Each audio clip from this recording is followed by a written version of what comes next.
नमस्ते, कैसे हैं आप सब। एक बार फिर से आपका स्वागत है। उम्मीद करता हूं कि आप सब अच्छे होंगे। तो इस बार एनडीए ने रिकॉर्ड तोड़ दिया बिहार में। रिकॉर्ड ये तोड़ा है कि इस बार 243 में से 202 सीटें एनडीए ने जीती है बिहार में। और बिहार में फिर से मोदी सरकार आने वाली है, बीजेपी की सरकार बनने वाली है, नीतीश कुमार फिर से सीएम बनने वाले। तो आज हम ये डिकोड करने वाले कि बीजेपी ने, एनडीए ने बिहार में ये कैसे किया, ये चमत्कार कैसे किया। तो इसमें मेरी कुछ रिसर्च है, कुछ ओपिनियन है। अगर आपको अच्छे नहीं लगे तो आप मेरे को कमेंट बॉक्स में करेक्ट कर देना। तो सबसे पहले हम बात करते हैं पहले फैक्टर के बारे में। इसके लिए हमें जाना होगा इलेक्शन से कुछ समय पहले। अगर बिहार इलेक्शन के कुछ समय पहले आप जाओगे तो आप ये नोटिस करोगे कि बीजेपी जैसी मार्केटिंग और बीजेपी जैसे पैसे बिहार इलेक्शन में किसी ने खर्च नहीं किए। बीजेपी के बड़े बड़े जो नेता हैं, जैसे प्रधानमंत्री Narendra Modi ji, home minister Amit Shah, UP के सीएम योगी आदित्यनाथ, दिल्ली के CM Rekha Gupta, defence minister Rajnath Singh और भी जो बड़े बड़े चेहरे हैं सबने भर भर के रैलियां की, भर भर के कैंपेन किए, भर भर के इवेंट किए। और अगर आप कंपेयर करोगे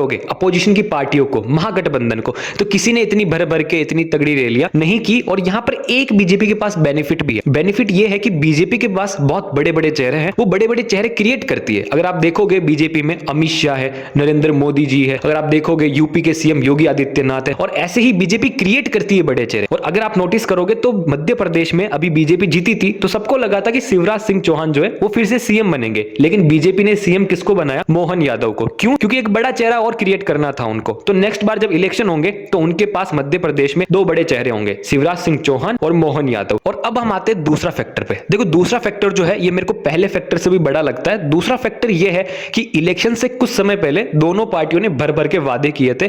और अगर आप नोटिस करोगे तो दोनों के वादे जो थे ना, वो एक तरीके से सेम ही थे, लगभग आपको सेम मिलेंगे वादे। लेकिन यहां पर बीजेपी ने क्या किया, इलेक्शन से कुछ समय पहले महिलाओं के खातों में 10-10 हजार रुपए भिजवा दिए किसी योजना के तहत, जिसे हम कहते हैं फ्री बाइस। और मोदी जी ने एक बार कहा था ये ऐसे पैसे भेजना, फ्री में देना रेवड़ी कल्चर है, ये देश के लिए बहुत हानिकारक है। लेकिन आज मोदी जी को पता है कि इसकी अहमियत क्या है, वोट मिलते हैं इससे। और एक तीसरा फैक्टर, ये तीसरा फैक्टर भी बहुत छोटा सा है लेकिन इसने काम बहुत अच्छा किया। इसने कम से कम 20-30 सीटें तो इधर उधर की है। अगर आप अपनी स्क्रीन पे देखोगे, मैं आपको स्क्रीन पे एक स्क्रीनशॉट दिखा रहा हूं जो कि इलेक्शन का रिजल्ट का। यहां पर आप देखोगे जो एनडीए के जो नेता हैं वो सबसे आगे चल रहे हैं। कितने वोटों से आगे चल रहे हैं? 7,000 वोटों से आगे चल रहे हैं। दूसरे नंबर पे क्या है? आरजेडी के नेता है जो कि क्या है, महागठबंधन से। वो कितने वोटों से पीछे चल रहे हैं? लगभग 7,000 वोटों से पीछे चल रहे हैं। और अगर आप तीसरे नंबर पे देखोगे जो कि ओवैसी की पार्टी से कोई खड़ा हुआ है, तो वो कितने वोट है? उसके पास 7,000 वोट है। तो यहां पर आप साफ साफ देखोगे कि ओवैसी की पार्टी ने जो है महागठबंधन के वोट काट दिया। इसलिए आप देखोगे ओवैसी की पार्टी की इस बार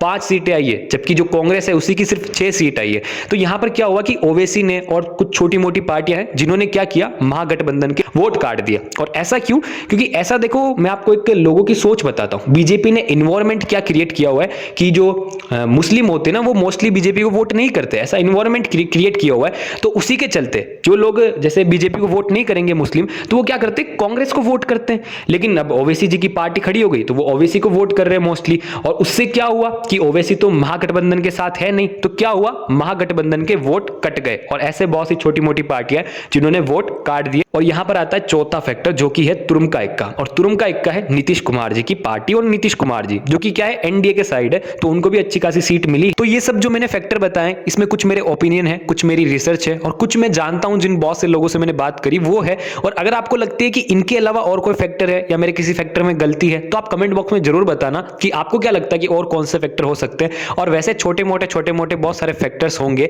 लेकिन यहां पे मैंने फैक्टर्स उस हिसाब से बताए हैं जो कि मेन है। और इन फैक्टर्स की वजह से एनडीए को इतनी भारी बहुमत मिली है। बाकी हो सकता है कि एनडीए जीत सकती थी, लेकिन इतनी भारी बहुमत मिलना कि 200 सीटों से भी ज्यादा मिलना, 202 सीट मिलना एनडीए को, उस नजरिए से मैंने ये फैक्टर्स बताए हैं। और आप कमेंट बॉक्स में जरूर बताना।